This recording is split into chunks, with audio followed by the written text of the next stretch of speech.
It's my pleasure to introduce Gavin Wright as this year's Tawney lecturer. Gavin is the Williamson Robertson Co-Professor of American Economic History in the Department of Economics at Stanford. He's the leading economic historian of the US South, on which he has written numerous highly cited articles and several best-selling books. He's also written widely on many other aspects of American economic history, including agriculture, natural resources, and technological change. As if that hasn't kept him fully occupied, he's also written widely on the cotton industry in other countries, including Britain. Gavin has also found time for numerous professional service roles, including spells as editor of the Journal of Economic History, president of the Economic History Association, president of the Agricultural History Society, and president of the Organization for the Study of Southern Economy, Culture and Society. I first encountered Gavin's work as a graduate student last century, studying the very lively debate surrounding Fogel and Engelman's Time on the Cross. The theme has become highly topical again with the rise of the new history of capitalism, and Gavin's lecture today returns to that theme with the title you have before you, Slavery and Anglo-American Capitalism Revisited. So thank you, Gavin. We look forward to the talk.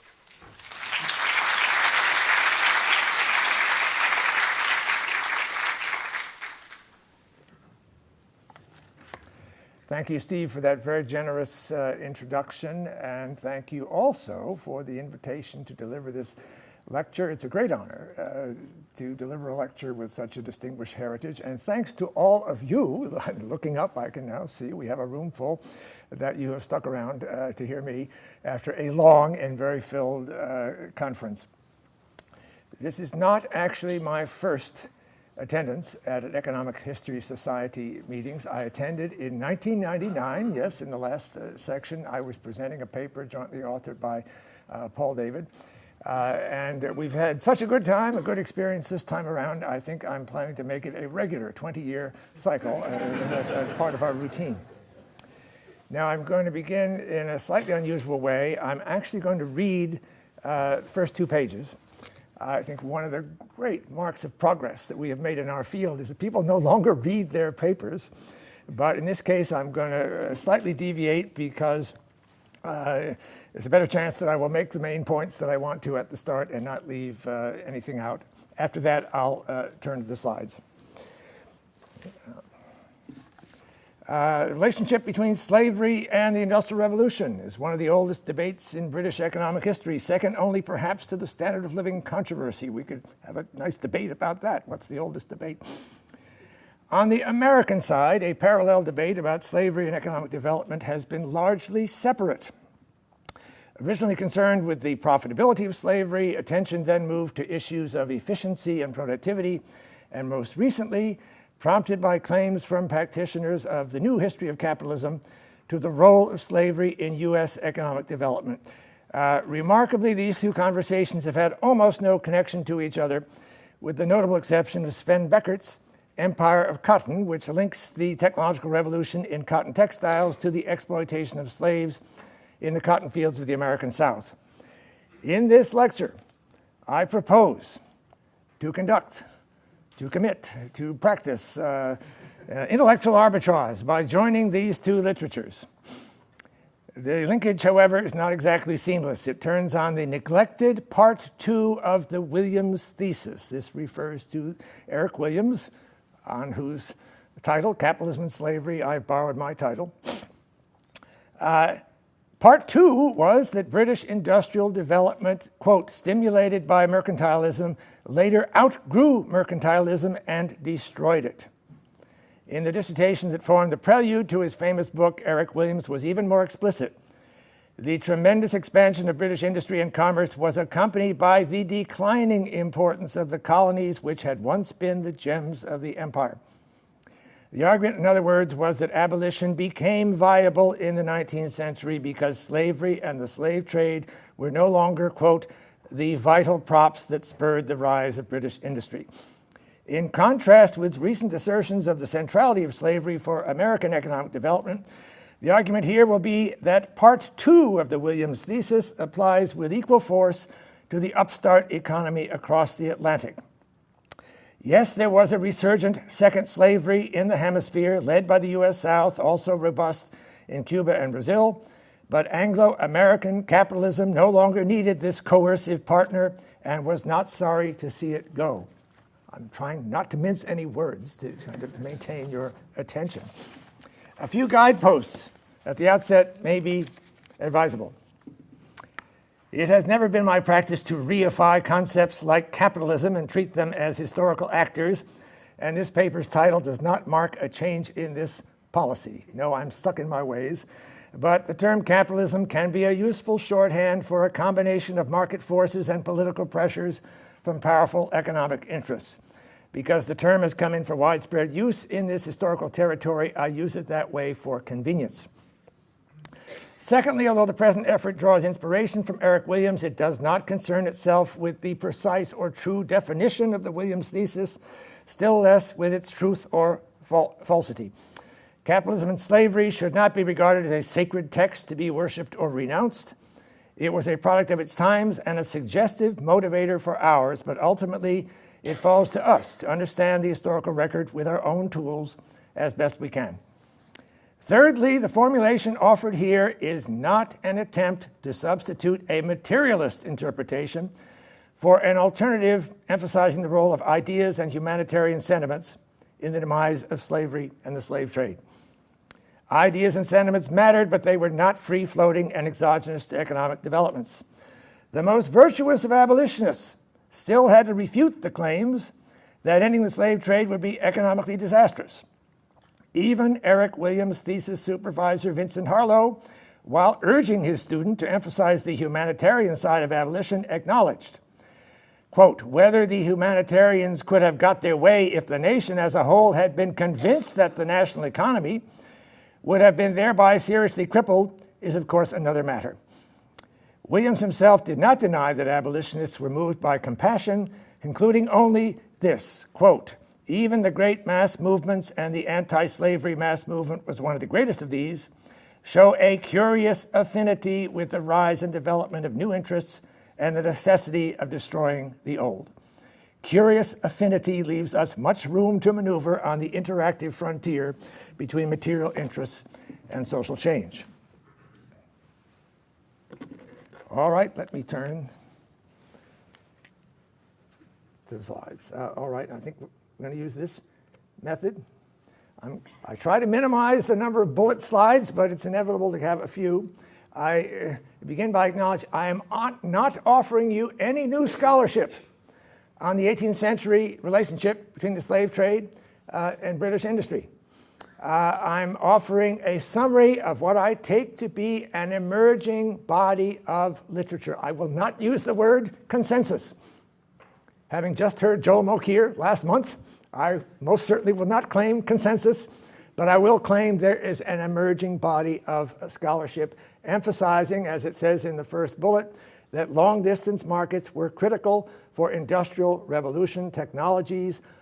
Solow there is Barbara Solow, who was the person who first lured me into this subject area, Joseph Inakori, and I should include Patrick O'Brien and his co-authors as well. Step number 2 is that slave-based commerce was central to the 18th century Pax Britannica Atlantic economy. It lay behind what Clemens and Price called a revolution of scale in shipping, finance, marketing, and port city development. I also add that the slave trade was key to the integration of London and the provincial money markets. Bills of exchange became the main means of payment, and I quote Pat Hudson saying, the Industrial Revolution was entirely dependent on it. And just this morning, I heard a presentation by Mina, who was a student of Pat Hudson, and who tells me that it was her research that lay behind this remark. Okay, here is a graph, and you can see this comes from NULA. Commodity exports from British North America, 1768 to 1772, it is saying that Atlantic trade was dominated by sugar. It was dominated overall by slave-based commerce. So I think economists, beginning with Adam Smith, have just not come to terms with this reality. If you believe that long-distance trade was vital and progressive for technology and other things, then I think you must conclude that slave-based commerce and the slave trade were also vital. The red bar is trade exports to Britain. The blue bar is total exports. Sugar is more than half. You can see it's more than 60% of total exports in this late period, but it was equally important throughout the 18th century. I'll have more to say about some of the other crops going in, but everything listed here, including, I think, other West Indian, would be the product of slave labor.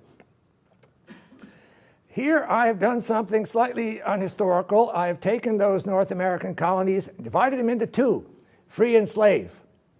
Why is this unhistorical? It's unhistorical because they were all slave. There were no free colonies. So I'm looking backward from the idea, those states in the new country which became free states, beginning with Vermont, 1777, and I'm calling them free. Obviously, they all had slaves, and slavery was significant for their economies, but not equally so. And what you see is, it's just another way of looking at the very same information in the previous slide, that these exports to England were dominated by products coming from the slave colonies. Yes, you see the blue ones slightly rising, but they pale in significance relative to the slave colonies. Here's the one key link, and I should say this will be a rare statement from a lecturer. Throughout the lecture, I'm haunted by the feeling that everything I'm saying is obvious. I was speaking along these lines a few years back at the University of Michigan, and David Hancock, the distinguished historian, while driving me home after the lecture, with the air of a man who couldn't take it anymore, he said, "Isn't this obvious?" I said, "David, I think it is obvious, but my defense is, if it's so obvious, why has no one else formulated in the way I'm doing?" I think it would not have been possible to develop the sugar economy, to be specific, without slave labor. You could parse those sentences if you want, but it seems to me that it's obvious. And here's a bit of supporting evidence. It is that in Barbados, which was the first British sugar colony, they did start with indentured servants, and by and large, they had deep troubles, and it was because of those troubles, difficulties, tensions in the labor market for servants, that they switched over to African slaves, and once they switched over, they never looked back. So that's my declaration. Sugar colonies with indentured servants would not have worked. Here's another way of looking at the same information. You can see that at first you did have relatively substantial migrations, 40,000 or so, into the British West Indies. But beginning with the transition in Barbados, it became primarily an African flow of slave labor. And yes, it's true that some of the decline of free or indentured labor can be attributable to the adoption of slavery. It made an intolerable workplace even more intolerable, but I think it was intolerable even without that change. Okay, here's my slide summarizing the basis for this claim. Sugar plantations arose on Barbados, 1640s. There were signs of strain in the servant market. That is an understatement. Signs of strain meant an increase in price, a reduction in terms of service, and an increased use of coercive, so-called servants who really were people who were being saved from prison or being basically kidnapped on their way. Yes, Hilary Beckles wrote that it became known as a place worse than hell for servants. That's the thing about, you might want to say, look, indentured servitude, slavery, they're both brutal, oppressive forms. Maybe so. There is one key difference, which is in principle, indentured servitude is a voluntary contract, and rumors can ruin the prospects of recruiting indentured servants, and I think that is what happened. If word gets around that this is a place worse than hell, you're going to have trouble recruiting Even if you make improvements and launch a kind of sales pitch, you'll have trouble. That's the dominant feature of slavery that made it essential here, was that rumors don't matter, reputation doesn't matter, the slaves have no say in where they're going. And you see a literature here all the way back from, well, I quote Russ Menard, but Hilary Beckles' recent book by Newman, noting that planters rapidly developed a strong preference for Africans from the Gold Coast. And according to Roberts, the vast majority of planters never questioned whether an enslaved worker was better than a free worker. And that relates to what really is an odd debate going back in the midst of the abolition controversy. Which was better? Which was more harder working, a free worker or a slave? And you say, well, obviously a free worker would be better than a slave. Well, if you cannot attract the free workers in a way, this abstract question of other things equal, which is really an impossible condition, it means that you never get that test. To the extent that it matters, according to Beckles, when you can observe the coexistence period, you observe no difference in apparent productivity. I don't want to say that's a firm cliometric fact, but I'm saying there's nothing glaring in the way. So that the majority of Brits came to the views expressed by James Stewart in 1767, could the Sugar Islands be cultivated in any advantage by hired labor? All right, here we are back in North America, and thinking mainly of the free, what became the free states. NE here stands for New England and the Middle Colonies. They too, to the extent that they were developing a commercial operation out of the port cities, were heavily involved, only somewhat indirectly, in slave-based commerce. Look at the share of Europe versus West Indies for something like fish exports from these regions. The majority were going to the West Indies. It was a staple of the slave diet at that time. Meat and livestock, they were going overwhelmingly to the West Indies, and even grain products were very close. So that, yes, I'm not going to be emphasizing on the levels of hypocrisy here and the ease of historical forgetting, but I do say, my part of the United States, this northeastern corner, they abolished slavery and immediately set about forgetting their slave past. So I'm not here to apologize for our slave past, which is true for the United States as well as for this country. We even have this commonality, a very compelling book by Craig Stephen Wilder called Ebony and Ivy, published in 2013, pointing out the slave-based origins of almost all of the leading American universities, at least those that trace their origins to the colonial period. The first 5 colleges in British America were major beneficiaries of the slave trade and slavery. Harvard was the first in a long line to target wealthy planters as a source of enrollments and income. And I like that quote, cultivating the West Indian elite became an important task of college administration. You've probably seen this a bit of the recent admissions scandal among elite universities in the US. It's as though maybe nothing has changed. The last bullet is about how, once having done it, the northern elite was cleansing the stain of human slavery from the story of its prosperity. My PhD is from Yale, and yes, Yale has gone through this very same discussion in thinking about the names of its colleges. It's not that surprising because these universities were founded by merchants. Merchants were the wealthy people of the society. If you were a wealthy merchant in these societies, you were dealing with slave-based commerce. I really think this is all pretty simple. Whether it's completely obvious, I leave to you. Now, here's an interesting feature of the debate over the Williams thesis that has only sunk in as I began to reread things preparing for this lecture. You can easily read that modern scholarship has decisively refuted the Williams thesis. But what they mean by that, and I think the important book here is by Seymour Drescher. His book Econicide, published in 1977, was a powerful attack on the Williams thesis. But he was not attacking part one of the thesis, the essentiality of the slave trade for British development in the 18th century.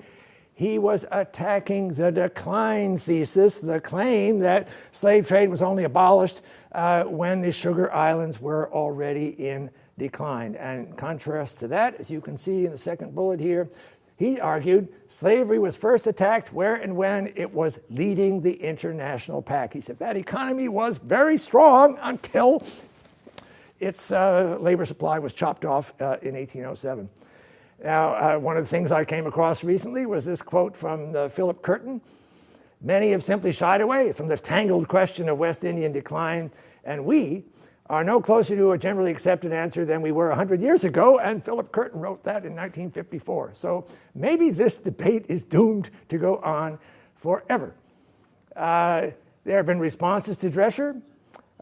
Selwyn Carrington wrote a direct response claiming that by the 1790s, it was clear that sugar plantations based on slavery could not be a long-term profitable capitalist activity. I don't know just how clear it was. I also think that looking at the 1790s, it's going to be hard to tell because that was a period of World War.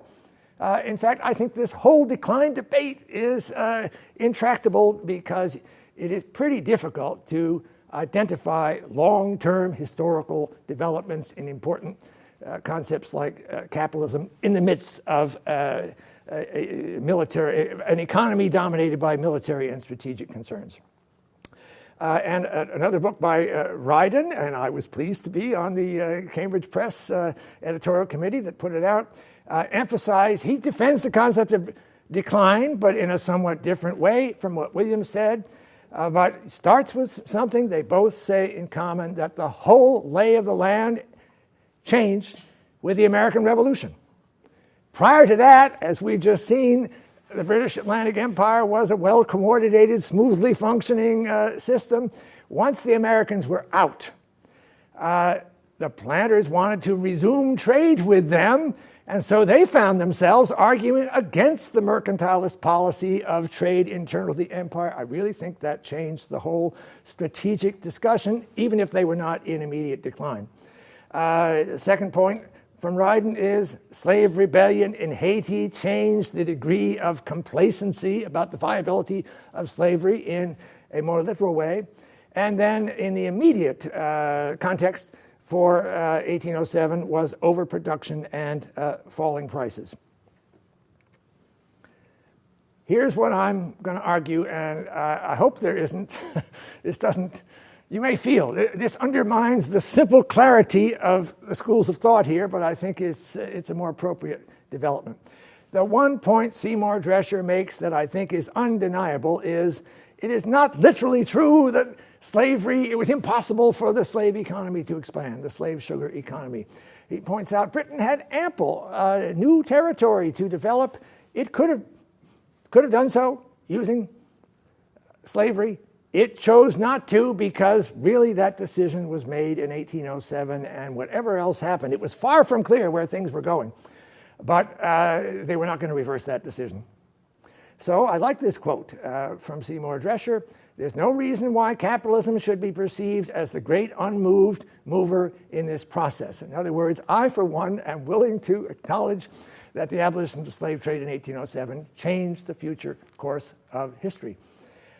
So I would rather depict the entire scenario not as a one-time shift in ideology, mercantilism is out, and free trade and free labor is in. No, things don't happen that way. It was very unclear where things were going. But if you view it as a collective learning experience, by the time it more or less came to an end, the cycle did, with the adoption of free trade in the 1840s, I think you were then getting a consensus also on how to read the history. Just as an example of how I think it is a little bit extreme to claim that the abolition of slave trade represented a great economic sacrifice on the part of the British public. Maybe they would have been willing to do it, but the reality is they didn't have to. The price of sugar actually, here's its level in the 18th century, it actually came down in the 19th century, and consumption levels went up. So it's not as though the British consumers felt they had to pay a price because now it was going to raise the price of sugar. It did raise the price of sugar temporarily. Free trade was a remedy, and that's how the collective learning process unfolded. All right, here's my next claim, that there was a global economic revolution, that the 19th century really was different from the 18th. I'm dating it from 1775 to 1815. You might prefer different dates. I don't say it was, but 1775, that one represents the claim. In a way, the long period of warfare began not in the 1790s, but in 1776 with the American War for Independence, really 1775. 1815 was the end of the wartime period where the new global world of the 19th century began to come into shape, but only gradually so. Now, I've identified three themes that I want to press today. Before I'm done, and I really would welcome advice and suggestions on this, I want to add an additional one on capital markets. But here are the three. It's going to be free migration. A reason why slavery was less necessary than it had been before is facilitating free migration, not to the Sugar Islands exactly, but to the parts of the U.S. That were more attractive. The second proposition will be this one here, that British manufactured goods found new markets which did not require captive buyers or slavery. And the locus of primary products shifted from the tropics to the temperate and semi-tropic zones, which had different labor requirements. The most basic new feature of the scene was the new technologies of the Industrial Revolution. And the proposition at the bottom line there is slavery became peripheral and was no longer required. I realize I put required in inverted commas. Say, in what sense do you mean required? I don't really think capitalism is an actor that issues demands, but there's a sense or a legitimate use of the language in which you could say that the major industrial and trading interests of the economy no longer placed a high priority on maintaining and retaining slavery. We tend to think of mass migration as a late 19th century phenomenon, or at least something that began with the Irish potato famine in the 1840s. But if you compare the post-war world, that is 1815 to the previous period, there was a big takeoff in voluntary migration.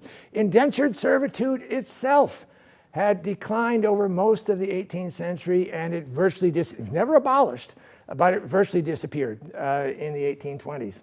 And this is coming from a study by Fogelman that I like in 1998, and there's the quote, "In the late 18th and early 19th century, something fundamentally and permanently altered the nature of North American migration from slaves, convicts, and indentured servants to free subjects."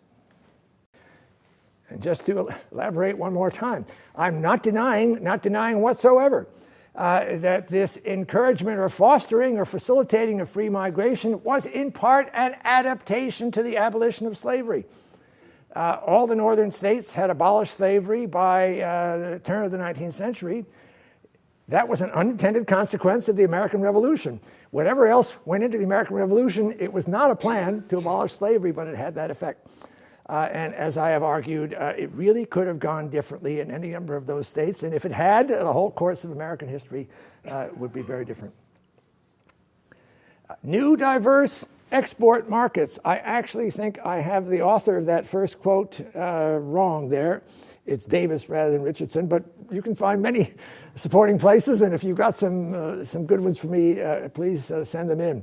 Cheap cotton fabrics could be bought by large numbers of people in Britain, Europe, the Americas, and Asia who were too poor to be good customers for other textiles, while muslins and other fine cottons appealed to the tastes of the well-to-do.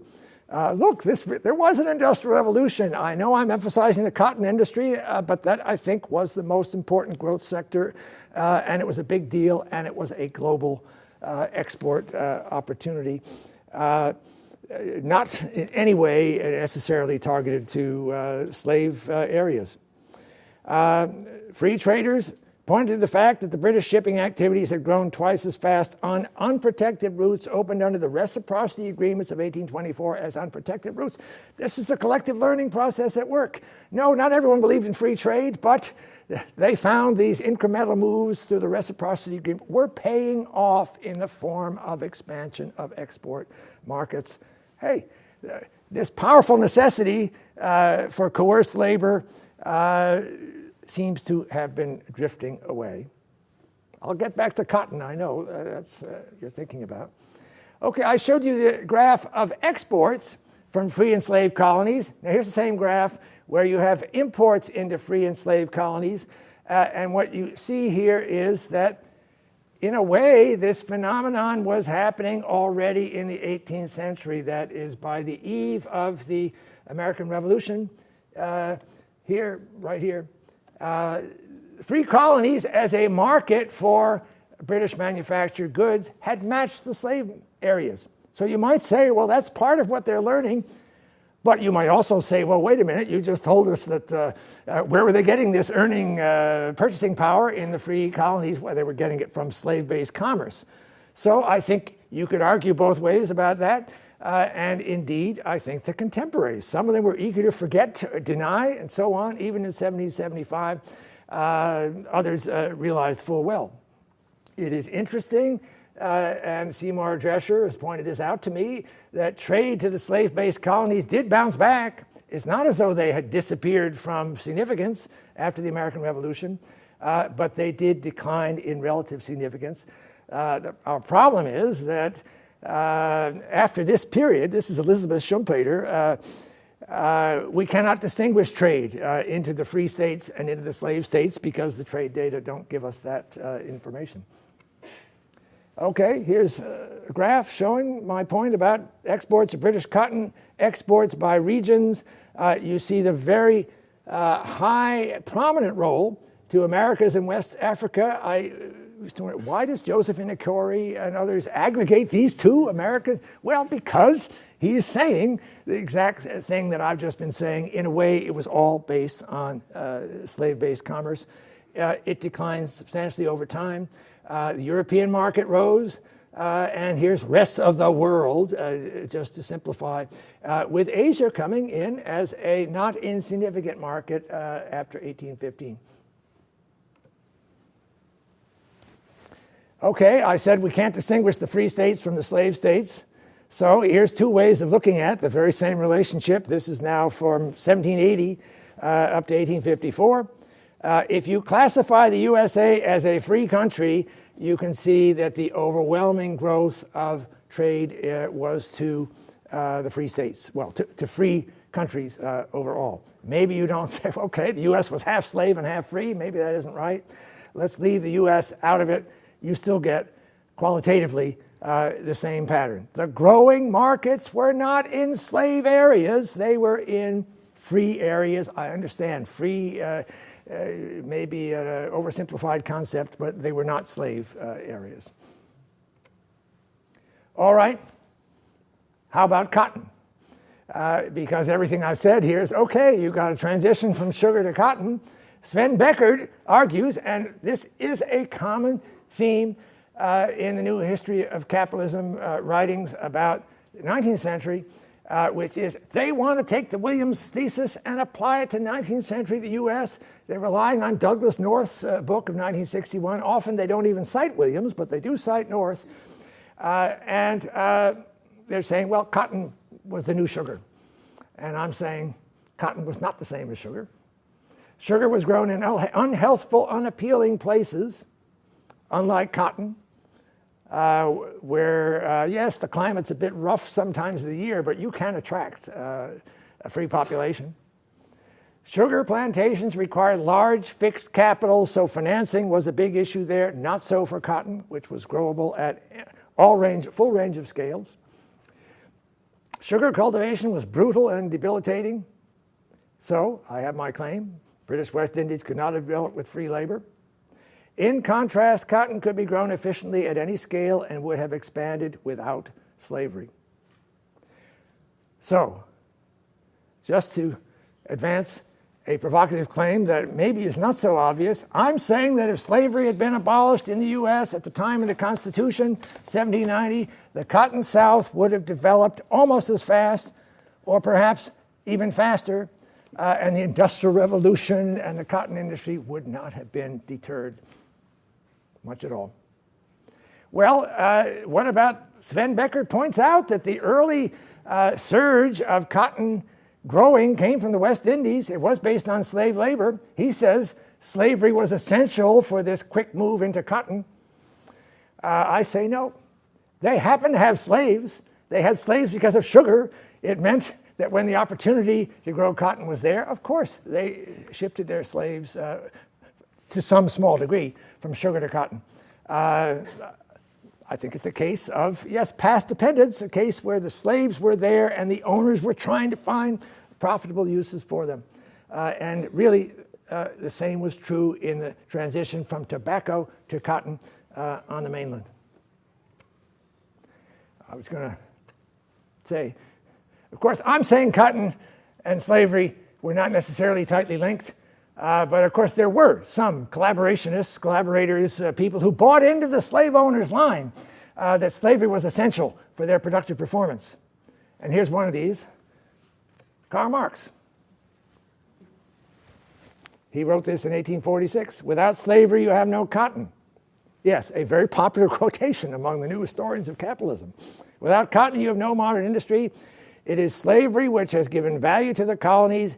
It is the colonies which have created world trade, and world trade is the necessary condition for large-scale machine industry." So I say he knew some history. I think he's dead right if you talk about the 18th century, but he didn't see that he was living in a new century. Yes, cause slavery to disappear and you will have wiped America off the map of nations. We actually have an historical experiment testing that proposition, and slavery was abolished, and in a violent way. It was very costly, but it did not wipe America off the map of the nations. But of course, how would he know that in 1846? Here's what I have to say about the origins of cotton on the mainland. Mechanized production put pressure on cotton supplies. I'm about to show you a graph coming from Broadberry and Gupta showing the extremes that cotton prices were driven to. Until 1791, most cotton in the world was produced on small farms. However, slave owners in Georgia and South Carolina were actively searching for alternatives to tobacco. The tobacco market had tanked in the 1780s. The indigo market was almost wiped out with the American Revolution because the bounty that was keeping it going disappeared. Joyce Chaplin has a very good study on this, arguing that the very techniques of production in cotton closely resembled those of tobacco. So she's making the point that early cotton cultivators used cotton to preserve a world already shaped by commercial agriculture and slavery. So here's the graph from Broadberry and Gupta. You see, when we're talking about high cotton prices here, we really mean high. These during the 1760, 1780 period, even higher than during the cotton famine of the American Civil War and the aftermath. So powerful pressure to shift into cotton, or on the mainland to find a way to make cotton work on the mainland. The American history tradition of linking it all to Eli Whitney and the cotton gin is folklore. I mean, he did invent the cotton gin, but if you read Angela Laqueta's book on this, you realize he was a self-made hero, yes, he got the patent, but many others were working on the same kinds of things. It was readily duplicated. It was a technological bottleneck and not all that powerful one anyway. U.S. became the world's leading cotton producer by the 1820s. That is true. Here is 1821, and after that, it is perfectly true that you can see I have an uphill case to make. If I'm going to make the case that slavery actually was a drag on the growth of cotton production, it's going to be a challenge. Maybe I won't meet that challenge, but I'm going to try. Here's the value of the stock of slaves. You may be aware that the United States also abolished the African slave trade in the very same year as Britain, 1807. But there was a big difference. In the British case, the sugar planters resisted and opposed that measure.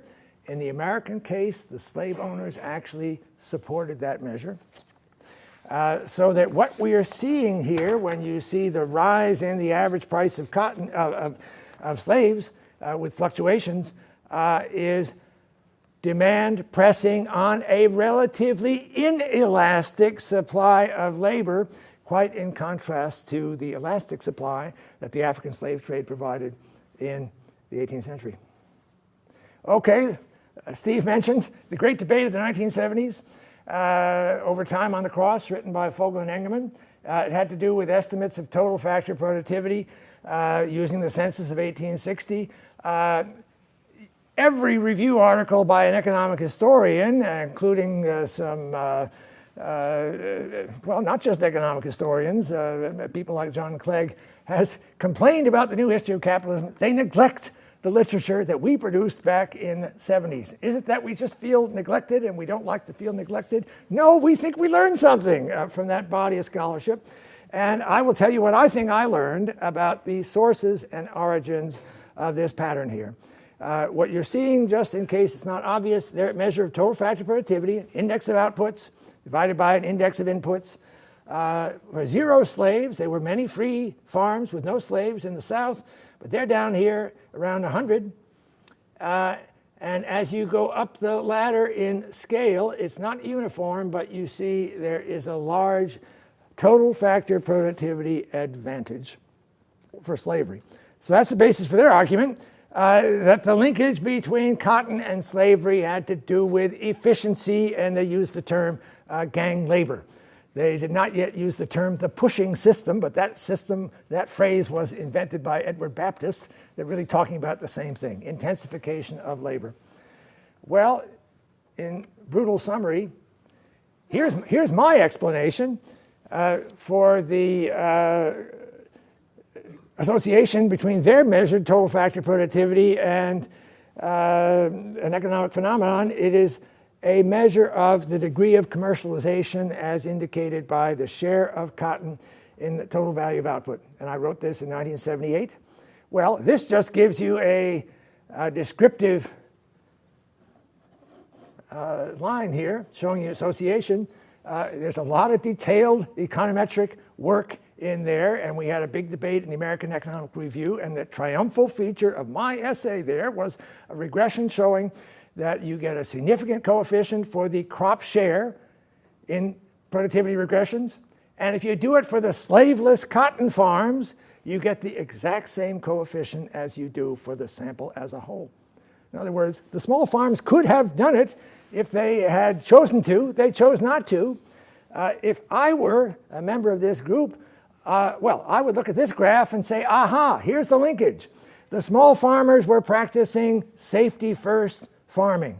They were willing to grow cotton. It's not that they didn't want the money, the cash crop, but they didn't want to take on a lot of risk. The rule of thumb was plant enough corn to keep the farm self-sufficient. That is, the working livestock, feed the swine and the families. So you could look at this and make a case. This is why slavery was essential or necessary or a positive contributor. Maybe I was even thinking along those lines back in 1978, but I've now come to think very differently. Yes, given the conditions of 1860, most small farmers in the South chose not to overcommit to cotton. But those conditions could have been very different, and in very short order, after slavery disappeared, they were very different. I'll show you what I mean. Okay, why do we have this affinity between cotton and slavery? There's one line of argument. Smaller units practice safety-first farming, plant corn for the farm's needs, treat cotton as a surplus crop. And then I argued, well, with greater wealth, you could take on greater risk, and so that's why the slave owners were able to plant more cotton. This third point is one I didn't sufficiently appreciate at that time. cotton has two labor peaks. There's the early cultivation peak, and then there's the harvest peak, so that when you invest a large acreage in cotton, you are taking a big risk. And if you're taking that risk relying on a free labor force to be around when you need them at the harvest, that's a pretty risky thing to do. Slavery is very helpful because you have a captive labor force. You know they're not going anywhere. It means you can take that commercial risk, convinced that even in the event of a bumper harvest, you've got the labor to do the picking. Furthermore, another advantage of slavery is this included slave females who were used for field work without compunctions, and that's a way of saying that they were overriding one of the behavioral norms of free society, namely that women did not do field work. I think this connection is so clear-cut, and I realize this last bullet may be astonishing to some of you who have not read some of the background literature here. If you look at the wheat-growing areas of Virginia, a state pretty much outside the cotton region, you find a very similar affinity between slavery and wheat, the main cash crop. Much tighter connection than, say, slavery and tobacco, which never was that good a fit with a slave labor system. New research being done in this area by Olmsted and Rhodey. They've emphasized a large new plantation sample of cotton picking rates. And you can see men, that's the white bars, were only slightly better than women on average. In many cases, women could outpick men. It's not that strenuous, it's grueling, but the point is, this too is part of the reason for Fogel and Engelmann's total factor productivity results is they put women in with a weight of about 2/3, which is the price of a female slave relative to male. If you downgrade the labor force in that way, you are going to increase the productivity performance of those large plantations, but it's not meaningful. It really is more like an arbitrage measure.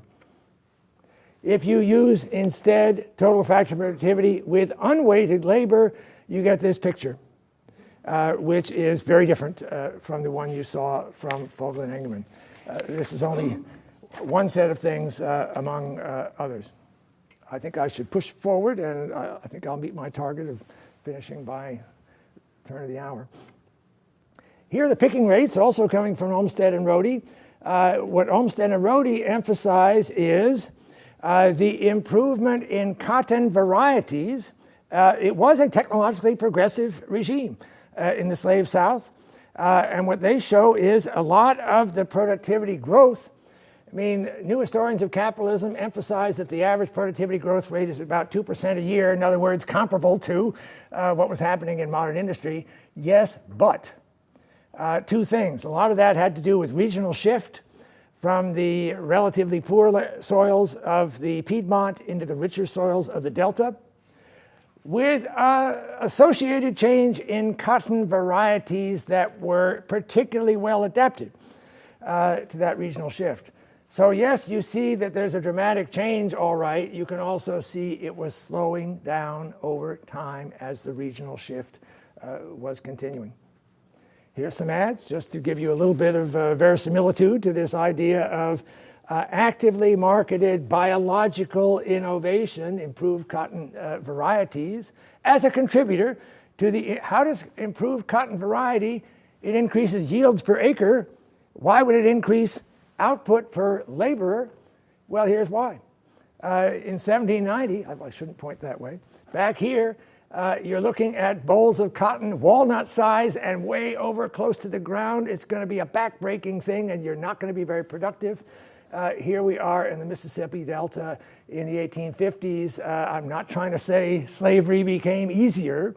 I'm just trying to say the simple narrative that says productivity represented an ongoing intensification of work is not adequate. Okay, I promised you the relationship between number of slaves and wheat growing in the states of Virginia. In a way, you know, we never get controlled experiments in economic history, but here's one that comes close. A case where you have a state that's a slave state, but it has some areas where you can't grow cotton, you can grow wheat, as well as tobacco. And what you find is, this is an article by Irwin called The Affinity Between Wheat and Slavery in the state of Virginia. So I think this whole line of thought that says the reason they didn't have slavery in the northern states was that slavery is ineffective when it comes to wheat growing, I reject it entirely. You really could have had an active wheat-based slave economy if the political history had gone differently. Okay, I said capitalism, by which I mean the Lancashire cotton mills, no longer needed slavery. Well, here's what happened. Here's the high price of the early 19th century. It's coming down over time. Here's the cotton famine. When the dust settles in 1880, the price was exactly equal, not exactly. Basically, the range of price variation was virtually the same as it was before, and that was without slavery.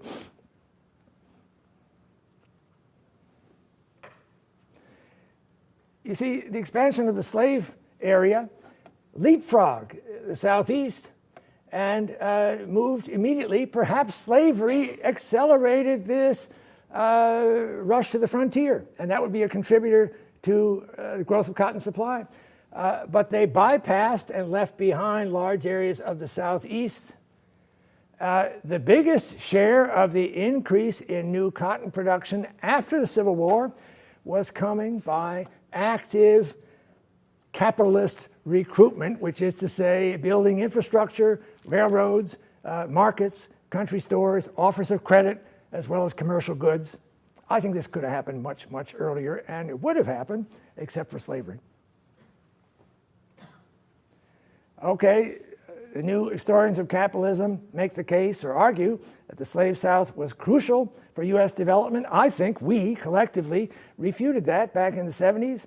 The slave South was largely self-sufficient in food, so it was not Southern food demand that accelerated Northwestern agricultural development, contrary to Douglas North's claim. U.S.-grown cotton did not provide a competitive advantage to U.S. textile producers. I really think that's pretty obvious, that the national boundaries make almost no difference here. After all, most of the cotton was exported internationally. And what you find is that the growing markets for U.S. manufacturers were not in the South. They were in the free states. In 1839, according to one study, only 16.4% of manufacturing going out from New York City. So that would be mainly New England producers, but being shipped from New York City, and only something like 16.4% went to the South.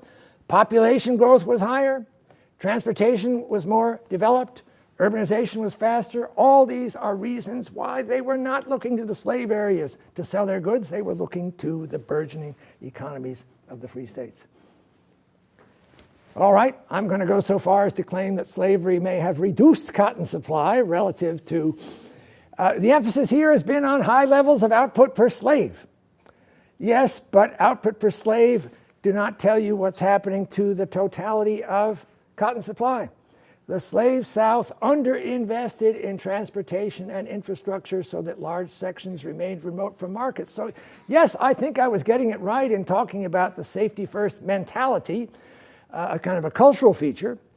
But of course, the background for that was very poorly developed capital markets, so that it really was risky to plant that cotton. Now, it continued to be risky, but you could be more likely to be lured into it if someone is actually offering you a loan or goods on credit if you do it. Here's why I say slavery actually may have retarded the total growth. It's because the slave South supported the closure of the African slave trade in 1807 and resisted all efforts at reopening. And contrary to the rest of the country, they not only didn't want more Africans, they didn't actively recruit free settlers from anywhere. And I think it's because of slavery. So that we get this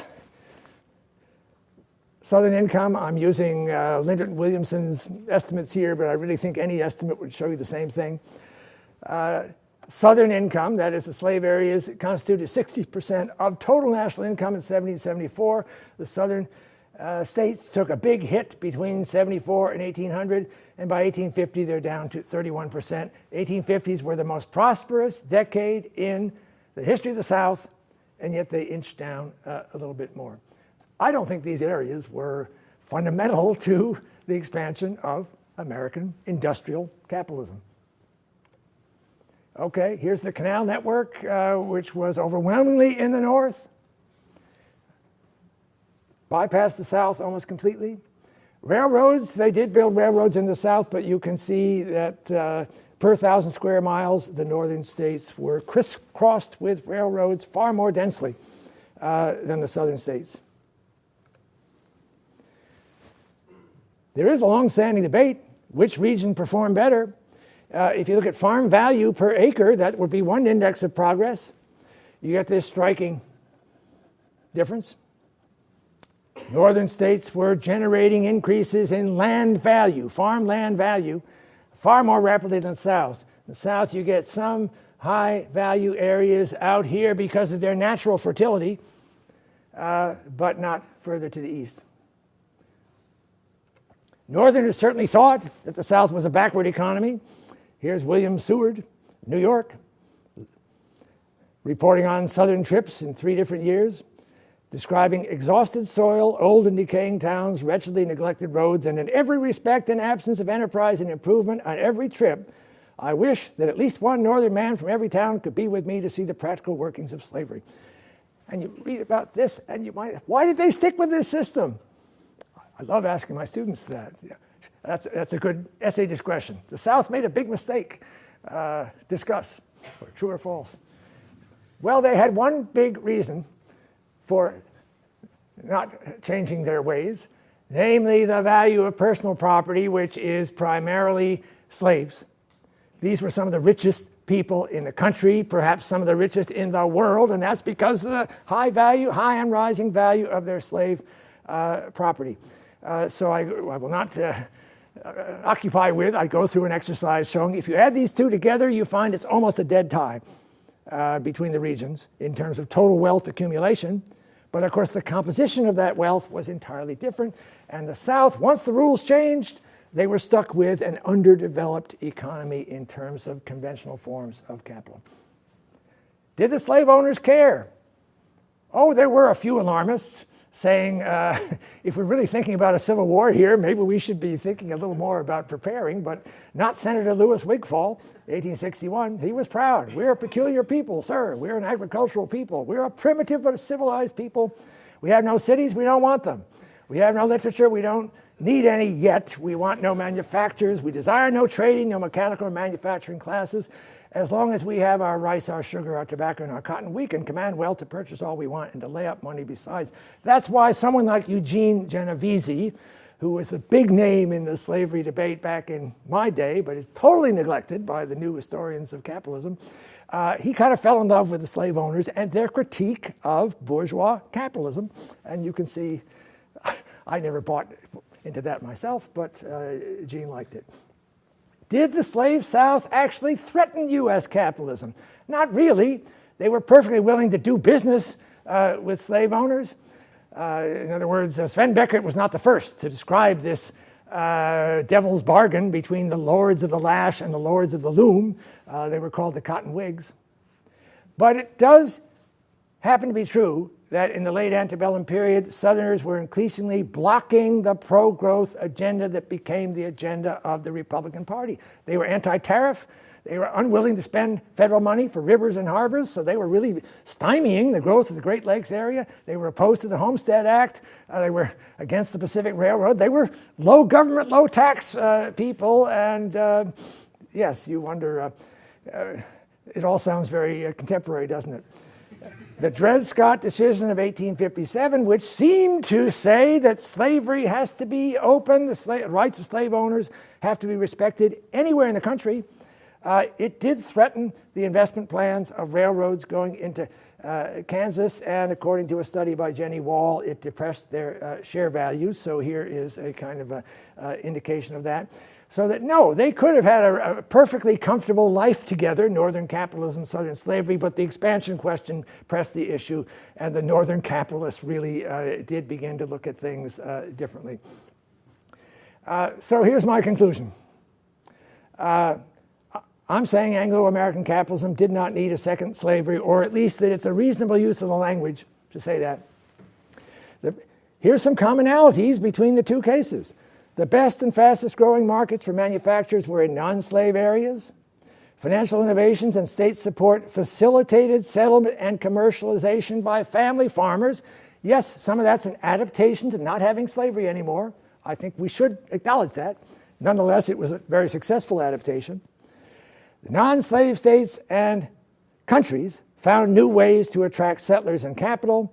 Essential raw materials, and I'm really talking about cotton here, did not require slave labor. And in fact, you can even make the case, as I'm trying to move towards, that slavery constituted a drag on economic development, so that what the two cases have in common is the level of wealth on the part of slave owners is not a good index of their contribution to the economic well-being of the larger entity. So that is my story, and if you have any reactions, I would love to hear criticism, because, as I say, I'm haunted by the feeling that everything I've said is obvious. So if somebody takes issue with it, I'll be so relieved in knowing that it's not obvious. But thank you for your attention.